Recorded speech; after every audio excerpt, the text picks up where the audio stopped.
Bom dia, boa tarde, boa noite, tudo bem com vocês? Estamos aqui para mais uma aula de história. Hoje vamos falar de república.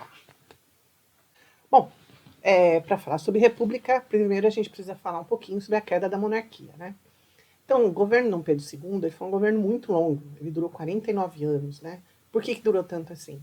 Porque a economia estava estável, a economia era dependente do cultivo e da exportação de café. Então, uma das causas foi essa da duração do segundo reinado, foi a economia estar estável, né? A questão também do governo estar tão longo assim vai de encontro a quem está apoiando a monarquia, né? No caso, era os latifundiários, né? Aqueles que apoiavam a monarquia. Em troca, Dom Pedro II garantia aquilo que eles queriam. O que eles queriam? A permanência da mão de obra escrava.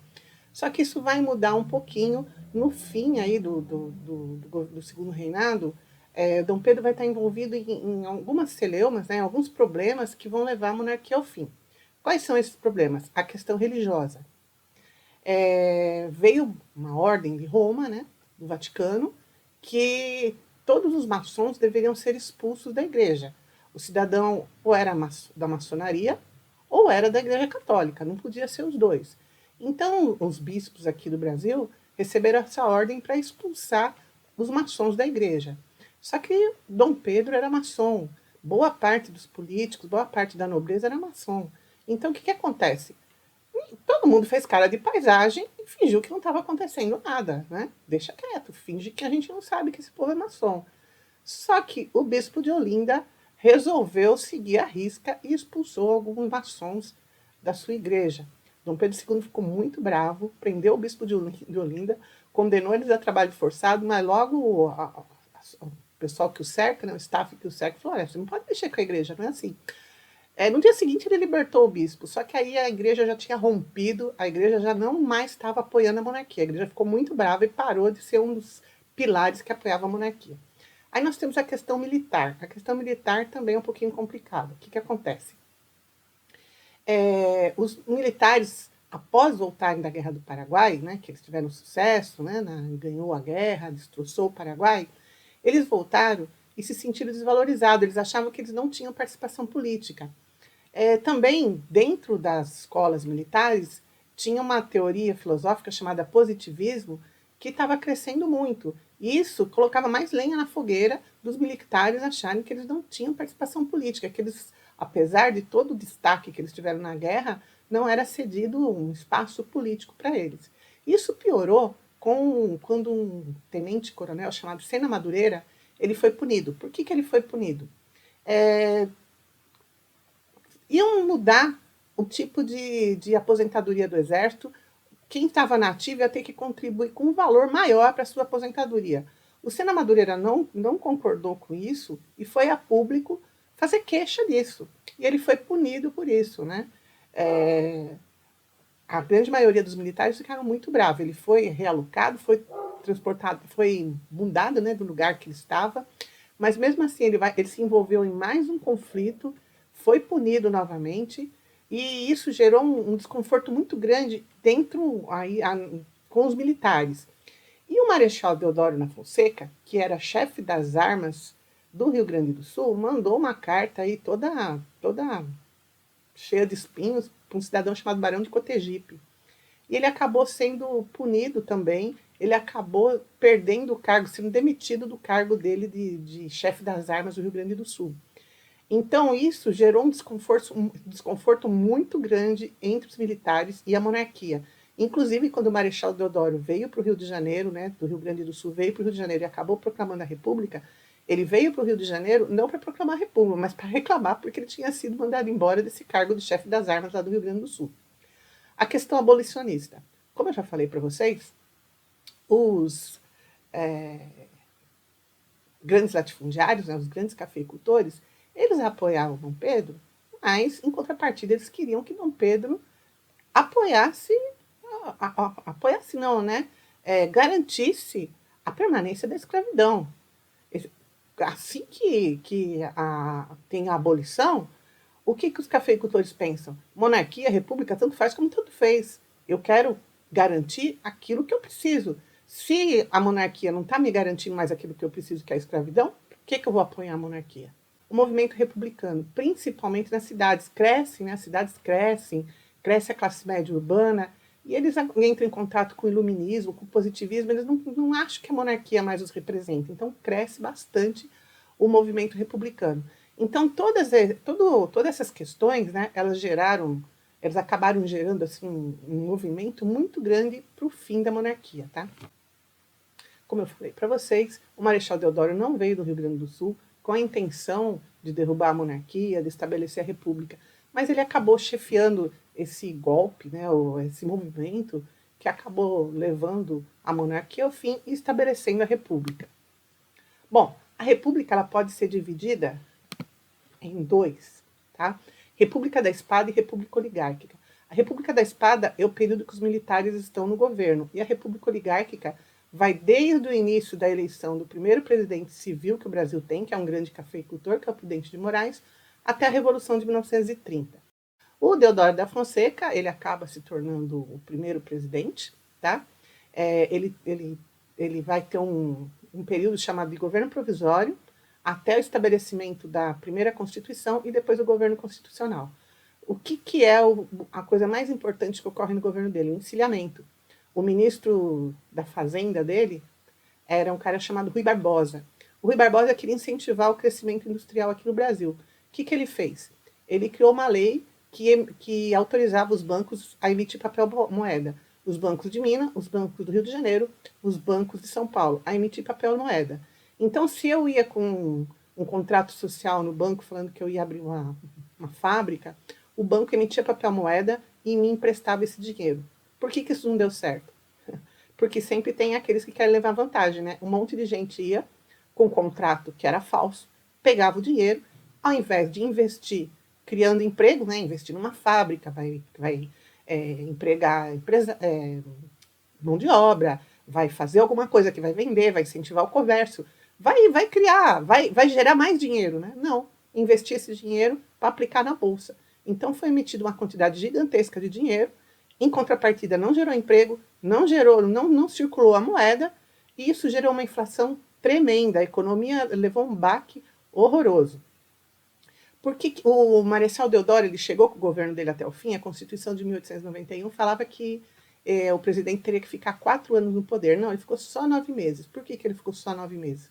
Ele era um pouco autoritário, ele acabou entrando em conflito com o Congresso, ele acabou fechando o Congresso, isso levou com que a Marinha se revoltasse contra o governo do Deodoro, e aí nós temos a primeira revolta da Armada, né? A Marinha vira seus canhões para o Rio de Janeiro e fala que se o Deodoro não reabrir o Congresso, se o Deodoro não renunciar, eles vão bombardear o Rio de Janeiro. Aí o que acontece? O Deodoro, sem saída, acaba renunciando.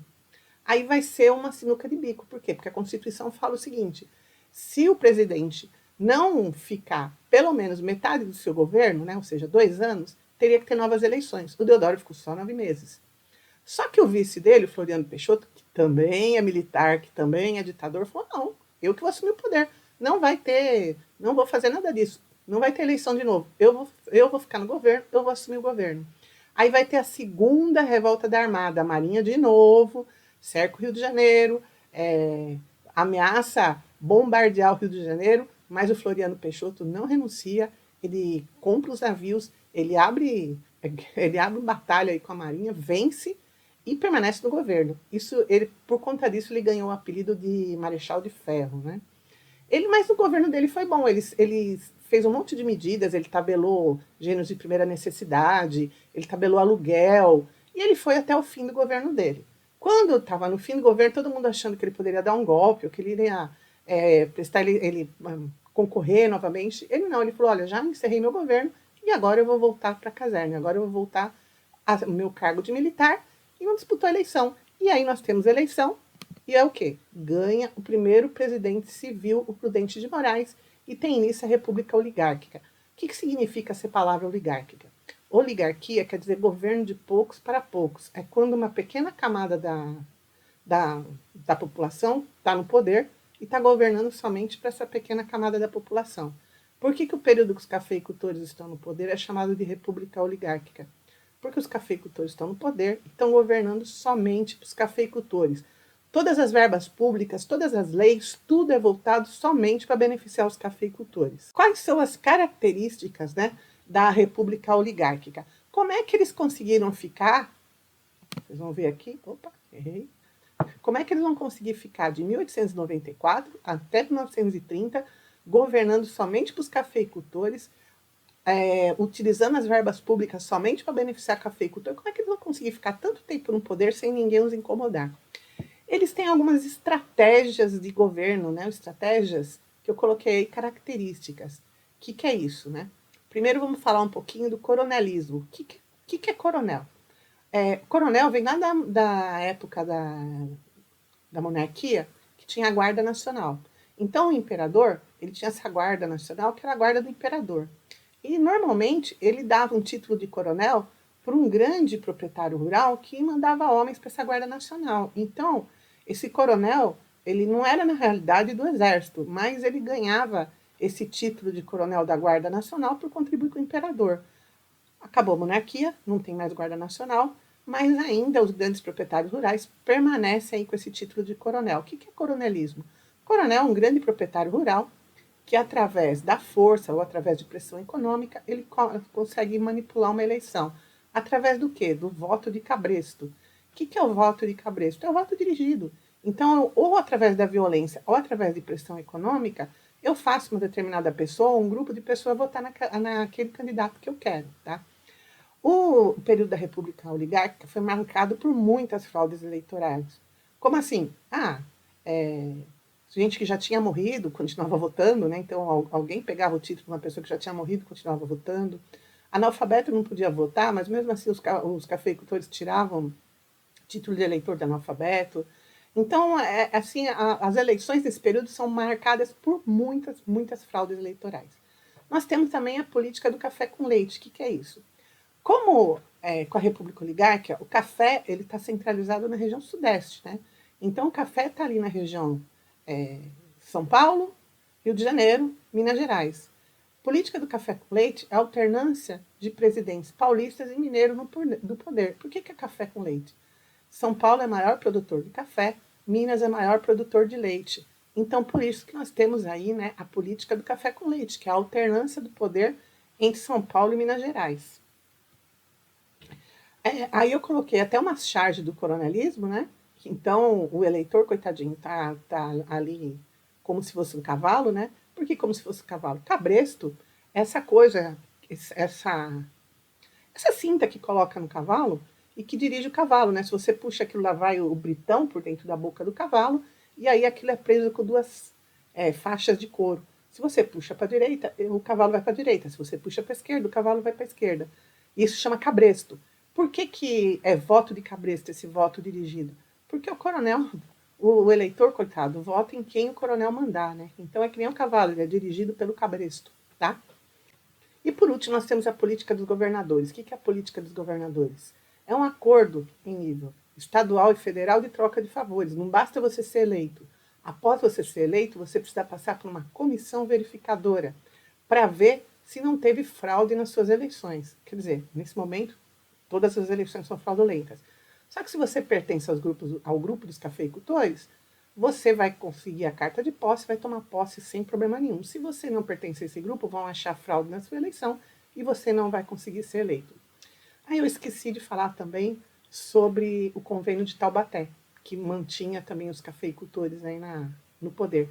O que é isso? Foi um acordo feito entre São Paulo, Minas Gerais e Rio de Janeiro, na cidade de Taubaté, no interior de São Paulo, que dizia o seguinte: como todo mundo estava plantando café, de vez em quando se produzia muito café, muito café.